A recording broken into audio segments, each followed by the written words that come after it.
जब भी audit subject पढ़ते हैं तब दो तीन टर्म बड़ा परेशान करती है।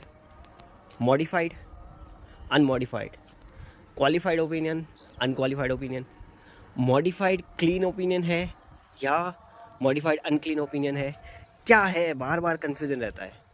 So understand this. एक कंपनी के लिए, मतलब सारी कंपनी के लिए एज ए जनरल एक स्टैंडर्ड फॉर्मेट है ऑडिट का, और वो फॉर्मेट उस तरीके से बनाया गया है जिसके अंदर true and fair view, company एकदम सही है, कंपनी के अंदर एकदम ट्रू एंड फेयर व्यू है, ऑडिटर का ओपिनियन और हर चीज़ एकदम करेक्ट है, उस तरीके का फॉर्मेट बनाया हुआ है।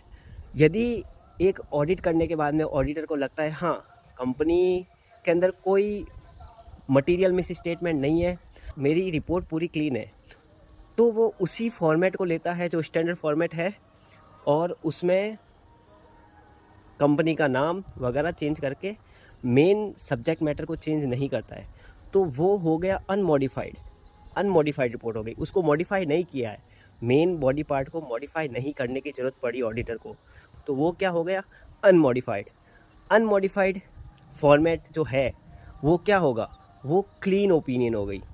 लेकिन यदि ऑडिटर की ओपिनियन है कि नहीं इसमें कुछ तो मिस्टेक है, मटेरियल मिस स्टेटमेंट है या कुछ ऐसी रिपोर्ट है, तो उसको मेन जो स्टैंडर्ड फॉर्मेट था उसमें चेंज करना पड़ेगा।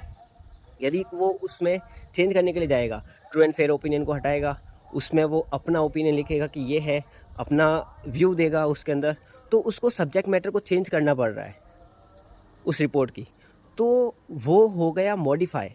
उस रिपोर्ट को मॉडिफाई करना पड़ा, स्टैंडर्ड रिपोर्ट को मॉडिफाई करना पड़ा। तो मॉडिफाई का मतलब when you modify the standard format of audit report, and unmodified मतलब आपको मॉडिफाई नहीं करना पड़ा, मेन सब्जेक्ट मैटर जो भी थे वो एकदम स्टैंडर्ड है, उसमें कोई मॉडिफाई नहीं करना पड़ा। I hope you understand the two words modified and unmodified, and you also understand what is the modified means unclear opinion and unmodified means clear opinion. So आज के बाद में ये तुम कभी नहीं भूलोगे।